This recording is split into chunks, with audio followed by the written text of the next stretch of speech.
I was convinced that the most dangerous girl in my boyfriend's life was his best friend. It's the same old story everyone knows. The guy says, she's just like my brother. And then you see this girl and think, seriously? A brother? Because in my mind, she wasn't a friend. She was the very girl who could take everything away. My name is Sofia. I'd been living in Los Angeles for a few years and always thought I knew what love looked like. I met Jackson in college. He was the kind of guy everyone noticed. Tall, confident, with that smile that made people forget what they were even trying to say. And I was just Sofia, a girl who worked at a small coffee shop near Santa Monica after classes, saved every dollar, and believed that if you loved someone hard enough, that would be enough. When Jackson came into my life, I thought I'd won the grand prize. But I didn't know that another person's name had long been in his heart. I first met her at a dinner in Malibu. Jackson invited me to meet his friends. Before we left, he simply said, "By the way, Claire will be there. Don't worry, she's just one of the guys." I even laughed. One of the guys? Interesting. When we walked into the restaurant by the ocean, I saw her right away. And it literally took my breath away. Claire was sitting by the window, through which you could see the sunset over the Pacific Ocean. She was wearing a simple white dress. Not the kind that screams, "Look at me." Quite the opposite. She looked as if she didn't need to prove anything. Light hair, a calm gaze, a small smile. She looked like someone who had been born into this life without a single fear. And at that moment, I was looking at myself in the reflection of the glass. My dress was the exact same color. Only on her did it look elegant. But on me, it was as if I had accidentally copied someone else's look. Claire was the first to notice. She stood up and said, "Wow, we're even dressed the same." Her voice was soft. Too sweet. And for some reason, that's what made me wary. I smiled and held out my hand. "Sofia." She shook it. "Claire." And then Jackson walked over, laughing. "Oh my God, Sofia, don't you know yet?" Claire was a terror in college. She used to chase me around campus and threaten to beat me up. Claire immediately slapped him on the shoulder. Don't lie. They started laughing. Casually. Effortlessly. As if there were years of shared inside jokes between them that I'd never understand. I stood there feeling like an outsider. My hand was still half raised from the greeting. And that's when I thought for the first time, maybe I'm not the main person here. Then there was a loud smack. I turned my head sharply. Claire had just given Jackson a light slap. Right on the cheek. Everyone laughed. Jackson clutched his face. "Did you really go all out?" And she just laughed. I didn't know how to feel. On the one hand, she seemed kind. On the other, it annoyed me how natural she was around him. After that evening, I started learning more about Claire. Jackson talked about her all the time. She's incredible. She's always there to help. She's the strongest person I know. I followed her on Instagram. And that's when I realized why Jackson was so fascinated by her. Her Instagram feed looked like a scene from a movie. Surfing in Malibu. Traveling around California. Yoga at sunrise. Photos from little coffee shops in San Francisco. She was beautiful, smart, and confident. And I just felt like a girl who was always trying to catch up to someone. One evening, Jackson took my phone and started scrolling through her photos. "Look, this is Claire in Hawaii." He was smiling. Too sincerely. I joked, "Are you by any chance in love with her?" He laughed. "Sophie, who wouldn't fall in love with a girl like that? But she's not seeing anyone." Then he added, "And if something were going to happen between us, it would have happened a long time ago." I didn't say anything, but I saw something in his eyes. Not love. Not desire. Something like regret. As if he were looking at someone he could never have. And then a memory popped into my head. The day Jackson started dating me. He was drunk. I found him in a small bar near campus. He was sitting there, repeating one name. "Claire." His friends said. "She just went away to study. She didn't die."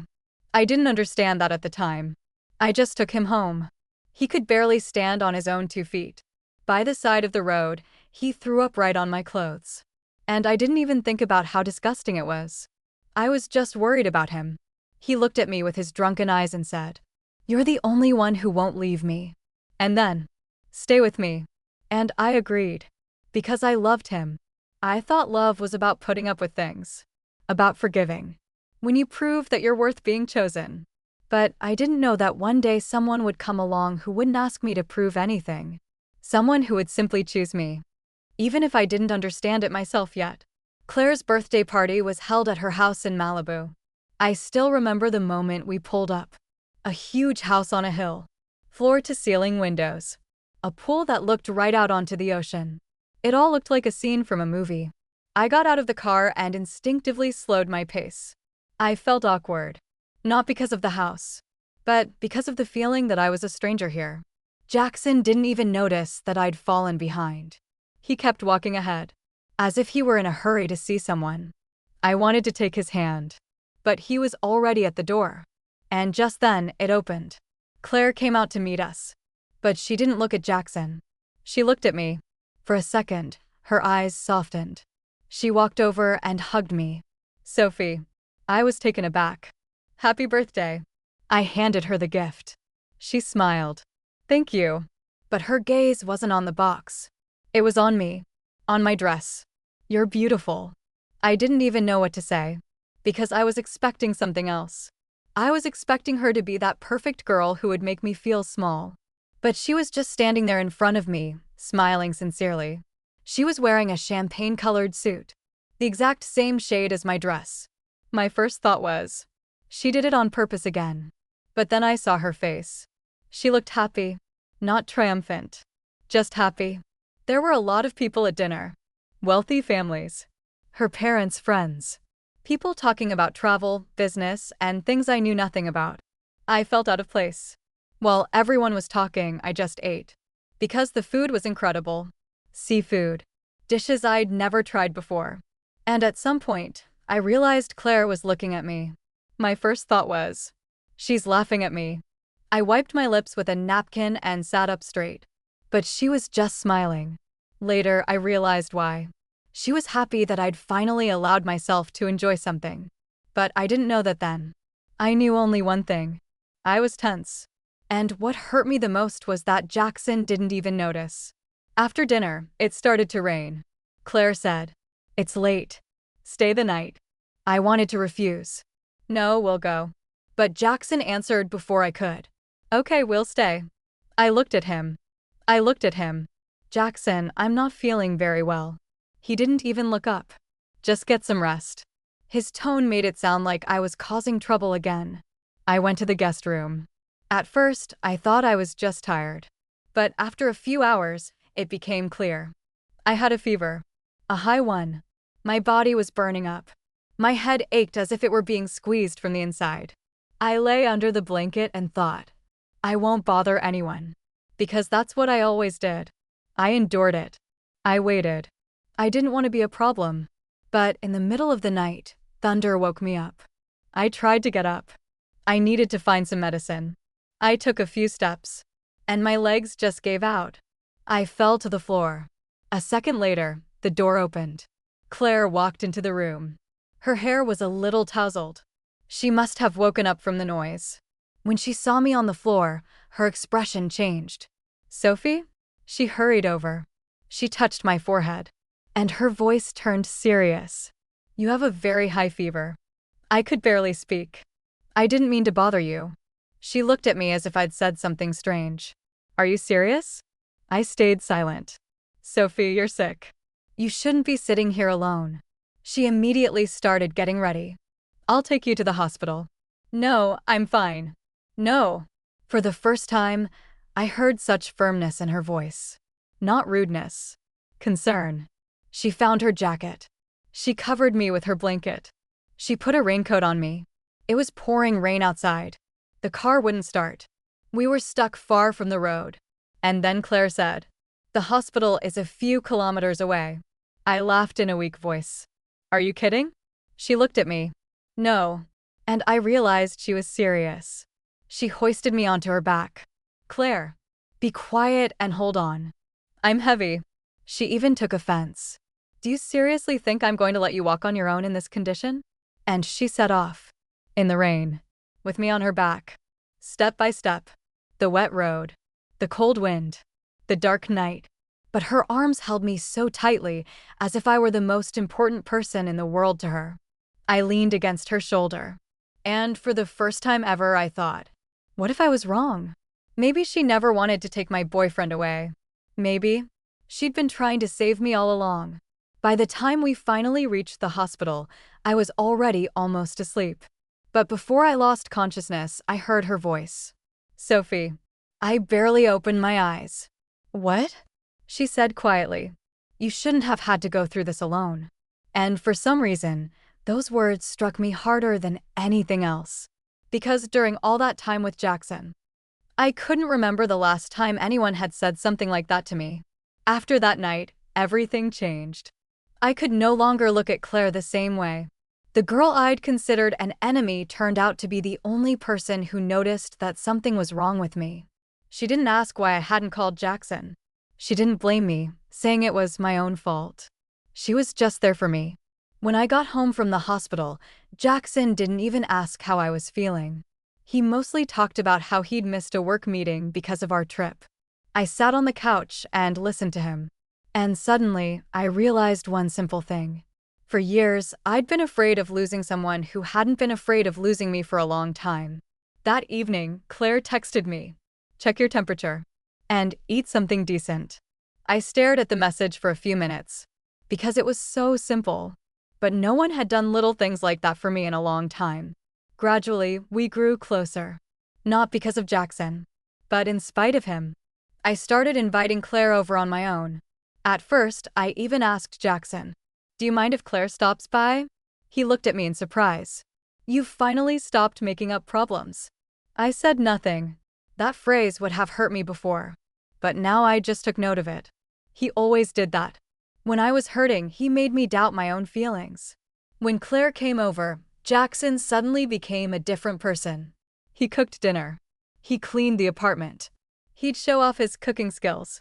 Although in all the years he'd been with me, he rarely did anything like that. I wasn't jealous anymore. I just watched. One evening, Claire came over with a bottle of wine. "This is from my family. They make it at a small winery in Napa." We were sitting on the floor, watching a movie. Jackson was in the kitchen. He was making dinner. And I was looking at Claire, at the person I had hated just a short time ago. "Thank you," I said quietly. She turned her head. She turned her head. For what? For that night. Her expression grew serious. "Sophie, if it weren't for you, I would have just waited until morning." She was silent for a few seconds. Then she smiled. But it was a strange smile, as if she'd been holding something inside for a very long time. She glanced toward the kitchen. She made sure Jackson couldn't see us. And she said, "Can I be honest too?" I nodded. Claire slowly moved closer. Not abruptly. Not like someone who wants to take something away, but rather as if she were afraid of breaking something fragile. She stood in front of me. "Sophie." Her voice grew quieter. "I don't know how much longer I can keep up this act." I froze. "What?" She looked me straight in the eyes. "Do you really think I've been coming here all this time because of him?" My heart started beating faster. I didn't know what to say. She kissed me. Gently at first, as if she were giving me a chance to pull away. But I didn't pull away. I was at a loss. Because all this time, I'd thought she wanted to take Jackson away. But it turned out, she wanted me. When we pulled away, I just sat there in silence. 1,000 thoughts were racing through my head. "Claire." I didn't know what to say. She said quietly, "I don't want to ruin your life." "Then why?" She lowered her eyes. "Because I've fallen in love with you." At that moment, Jackson's voice came from the kitchen. "Girls, dinner's ready." We abruptly moved away from each other. I sat up straighter. She simply picked up a glass of wine, as if nothing had happened. But everything had changed. During dinner, Jackson talked about work, about his plans, about himself, as always. And I sat across from Claire and thought about how easily I'd gotten used to being second best. That night, I lay next to Jackson. He was asleep, and I stared at the ceiling. I remembered the money from the account, his words about my dress, the tennis court, the way he looked at Claire, and the way she looked at me. I realized it wasn't that Claire was better. It was that, when I was with her, I felt important for the first time. That morning, Jackson was making coffee. He was in a great mood. "Sophie, we need to talk." He smiled. I waited. "Claire and I are just friends. You understand that now, right?" I looked at him. And for the first time, I didn't feel afraid. "Jackson." He turned around. "It's over." He laughed. Not because he found it funny, but because he couldn't believe it. "What?" "I'm leaving." His expression changed. "Because of Claire?" I shook my head. "No." A pause. "Because of me." He started talking. He raised his voice. He said I'd ruined everything. That I was ungrateful. That I'd just found an excuse to leave. But this time, I didn't cry. I was just packing my things. Because for the first time in many years, I was choosing myself. When I walked out of the apartment with my suitcase, Claire's door opened almost immediately. She looked at me, at my bag, at my face, and she didn't say a word. She just stepped aside, inviting me inside. I went in. I sat down on the couch. And for the first time in a long time, I allowed myself not to be strong. Claire made some tea. She sat down next to me. But she didn't touch me. She just gave me space. A few minutes later, she asked quietly, "Are you okay?" I thought for a moment. And replied, "No." Then I wiped away my tears. "But I will be." She smiled. And I understood. Sometimes love isn't the person who promises never to leave.